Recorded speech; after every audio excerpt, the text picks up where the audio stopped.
Shalom, puji Tuhan. Kita semua terus membangun hidup kita di atas kebenaran firman Tuhan, yaitu dengan saat teduh yang terus kita dengar, saat teduh yang dikirimin untuk saudara lewat media YouTube Epiginosko channel kita ini, supaya tujuannya cuma satu, di tengah-tengah situasi new normal di mana orang tidak lagi bisa melakukan pertemuan-pertemuan secara langsung, maka saya percaya bahwa Tuhan tetap punya cara dan jalan untuk tetap melengkapi kita lewat firman Tuhan. Karena itu kita kembali belajar dari gereja di Pergamus, khususnya apa yang sudah kita pelajari, bahwa Tuhan sangat menghormati, menghargai orang-orang di Pergamus untuk kesetiaan. Mereka tidak menyangkal iman mereka. Dan kita sudah belajar tentang saksi Kristus, Antipas.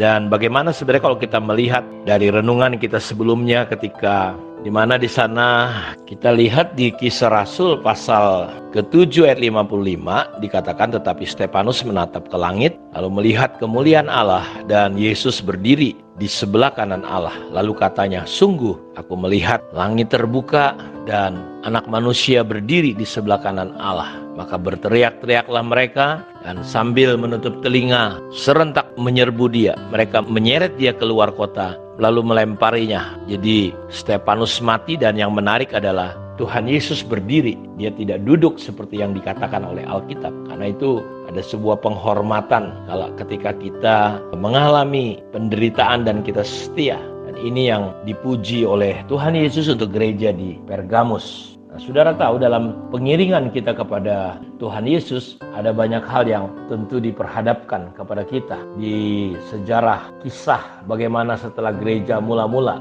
ada seorang bernama Ignatius dari Antioquia. Dia adalah murid dari Rasul Yohanes, yang dikatakan bahwa pada masa pemerintahan Kaisar Trajan, Ignatius dengan keras menolak dan menentang praktek penyembahan kepada kaisar-kaisar Romawi. Jadi kaisar-kaisar pada waktu itu minta disembah sebagai dewa. Karena itu Ignatius ditangkap, dikirim ke Roma untuk dihukum mati di sana. Dalam suratnya kepada jemaat Roma, ia menulis demikian, aku siap menghadapi binatang buas yang siap melahapku sekarang. Sekarang aku menjadi murid Kristus. Aku tidak memandang segala sesuatu, baik yang kelihatan maupun yang tidak kelihatan, yang membuat kagum dunia ini. Cukuplah bagiku jika aku ikut ambil bagian dalam Kristus. Biarlah iblis dan orang-orang jahat menyakitiku dengan segala macam sakit dan penyiksaan, dengan api, salib, dengan bertarung melawan binatang buas, dengan tercerai-berai anggota tubuhku. Aku tidak terlalu menghargai semuanya itu karena aku menikmati Kristus. Dan saudara tahu, di depan Senat Roma yang mengadilinya, Ignatius selalu berbicara tentang Yesus. Hampir semua kalimatnya hanya nama Tuhan disebutkan, sehingga itu membuat anggota Senat menjadi marah dan bertanya kepadanya, mengapa kamu selalu menyebut nama Yesus? Dan dia menjawab, saudara, Yesus yang kukasihi juru selamatku tertulis sangat dalam di hatiku, sehingga aku merasa yakin jika hatiku dibelah dan dipotong, nama Yesus akan ditemukan tertulis dalam setiap potongan tersebut. Dan saudara tahu, akhirnya Ignatius dihukum mati dengan cara membiarkan dia menjadi mangsa binatang buas. Dan sebelum 2 ekor binatang buas dilepas untuk memangsanya, dia berkata, aku adalah biji mata Tuhan.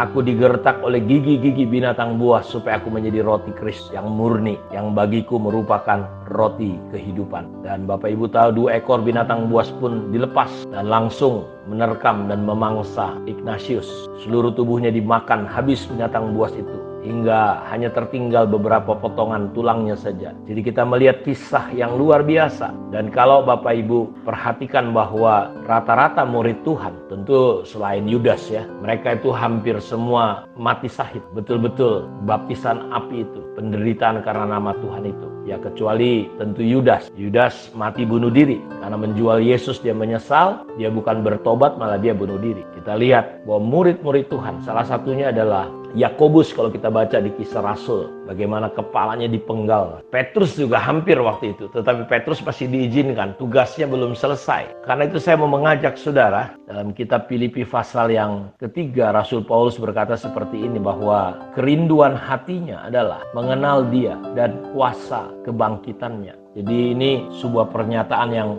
luar biasa sekali, bagaimana dia betul-betul merindukan yang diingininya Kalau saudara kita melihat sebentar dari kitab Filipi pasal yang ketiga ayat 8. Malahan segala sesuatu kuanggap rugi karena Kristus, karena pengenalan akan Kristus Yesus.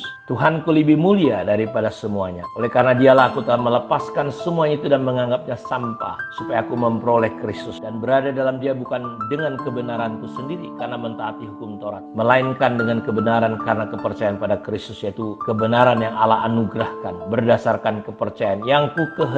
Lihat, yang ku kehendaki ialah mengenal dia dan kuasa kebangkitannya dan persekutuan dalam penderitaannya. Tentu beda dengan doa banyak orang, saudaraku. Orang banyak berdoa minta hanya diberkati, kaya, melimpah, ya. Tapi Paulus doanya ingin mengenal dia dengan benar, kuasa kebangkitannya dan persekutuan dalam penderitaannya.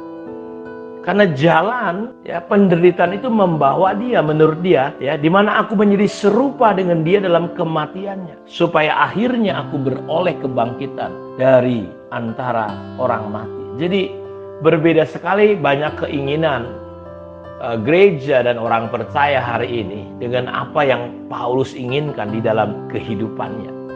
Dia bilang semua sampah, semua aku anggap rugi karena ternyata mengenal Kristus melebihi apapun, pangkat, jabatan, kedudukan. Jadi memang aneh sekali kalau hari-hari ini ada banyak orang melepaskan imannya karena kecintaannya kepada dunia, pangkat, kedudukan, atau uangnya.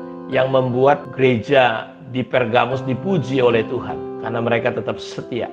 Ya. Dan saya berharap kisah-kisah yang saya ceritakan, besok mungkin kita akan belajar kisah-kisah kematian daripada murid-murid Tuhan, sehingga kita melihat bahwa betul baptisan api, doa Yesus, dia ingin api itu menyala karena penderitaan karena nama Tuhan akan membuka mata hati kita untuk melihat kekekalan jauh melampaui apapun, Bapak Ibu. Ya, kiranya apa yang saudara dengar hari ini bisa meneguhkan untuk kita tetap kuat, tetap setia, tetap teguh di tengah-tengah situasi yang terus sedang akan terjadi. Kiranya Tuhan Yesus memberkati kita semua. Shalom.